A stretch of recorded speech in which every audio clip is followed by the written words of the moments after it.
so today we're going to learn about the third card in the Major Arcana, which is number 2, because remember in the Major Arcana, we start from 0, which is the Fool.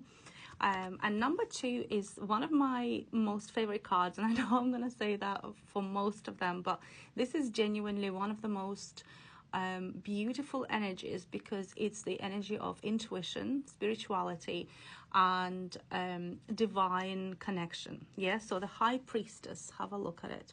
So this is number 2. This is literally the second step that the Fool goes into.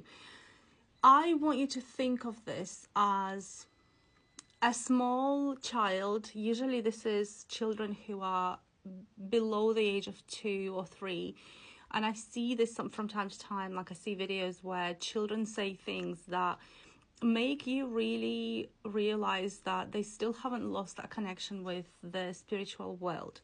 Yeah, so they might sometimes, I don't know if you've seen those kind of videos where a child might say, oh yeah, I used to be your grandma in a previous life, or they talk about their previous life experiences, that sort of thing.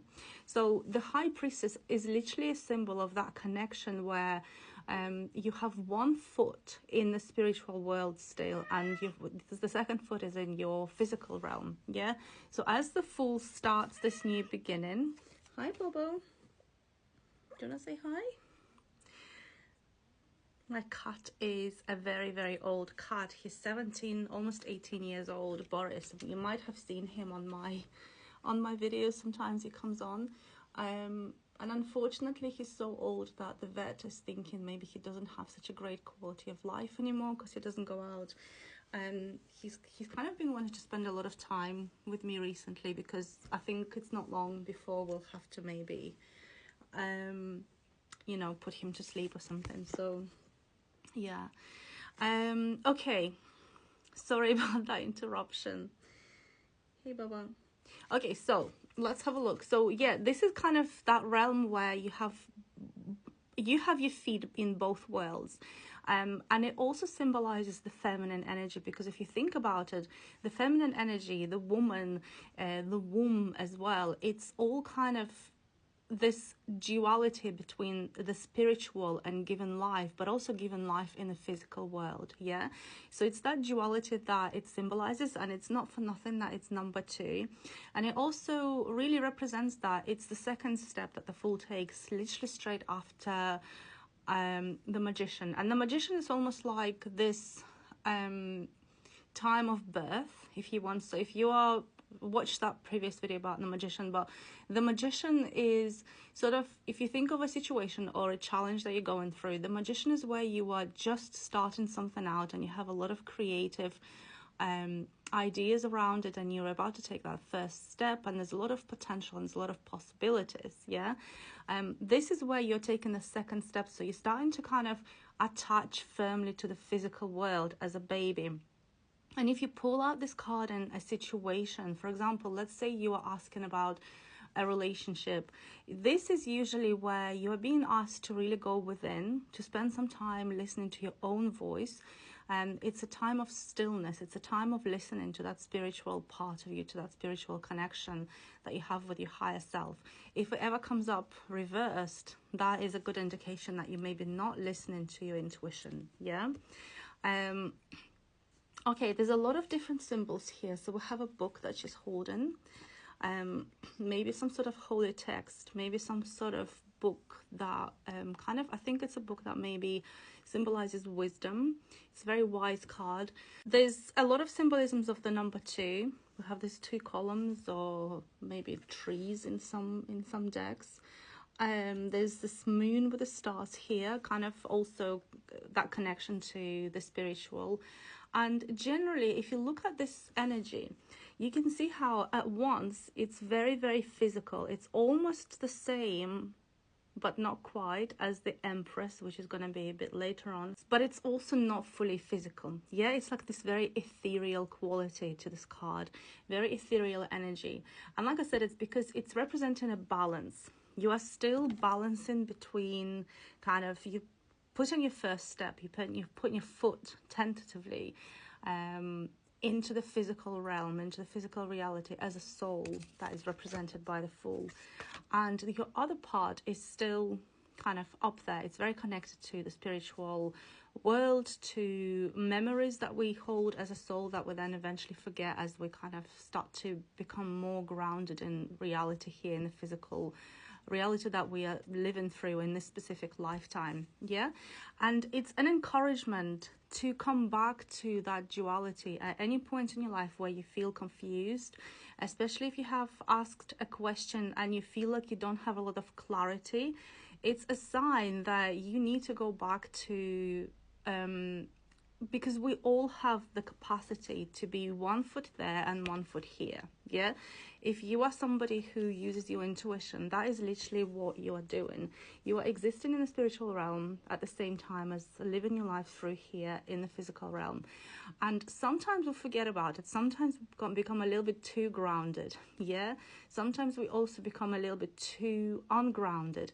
And so this is a card of balance. It's a card of really reminding you that you need to be able to do both.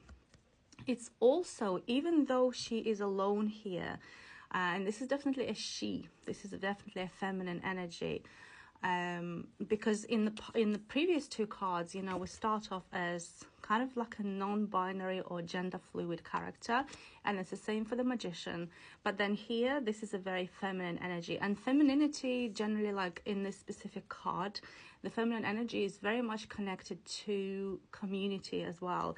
So even though she's alone, the wisdom here, the book here, represents sharing knowledge, sharing and being part of the community. And if you think about it, especially, you know, in terms of what capitalism and patriarchy do to women, when they shame behaviors in women that encourage community, that allow women to support each other. For example, this whole villainizing of what they call gossip, when really it's sharing information, it's sharing each other's experiences and supporting each other, and generally like separating women. And you see this happening in a lot of countries right now, like you know, where women are not allowed, even what's happening with TikTok right now, where there's a lot of women that use the app and it's being banned in the US. So things like that. So this is also a card of accessing not just the higher knowledge, but also the knowledge that has been created or accumulated by your community. Yeah, so it's a very community-based card. Even though she is alone, she's accessing all of that knowledge, and she's not alone, even though she's not lonely, even though she's alone there right now in that picture. Yeah, it's a really beautiful energy. So when you get this card, like I said, it's a sign for you to look at whether you are balanced enough when it comes to your intuition, whether you're balanced enough when it comes to being grounded. Whether you are able to seamlessly go from one state to the other and not be too much of one or the other. It's also a sign for you to have that stillness, to have that time to listen to your inner voice, to not shame yourself for being spiritual, to not shame yourself for listening to your intuition, and also access whatever information there is already, especially the sacred information that is created and passed on through the female line. So this is also witchcraft. You know, she's a high priestess.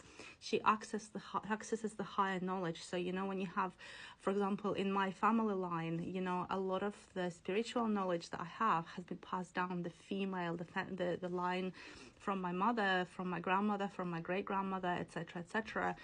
So it's very important here that it's the female line that is being accessed.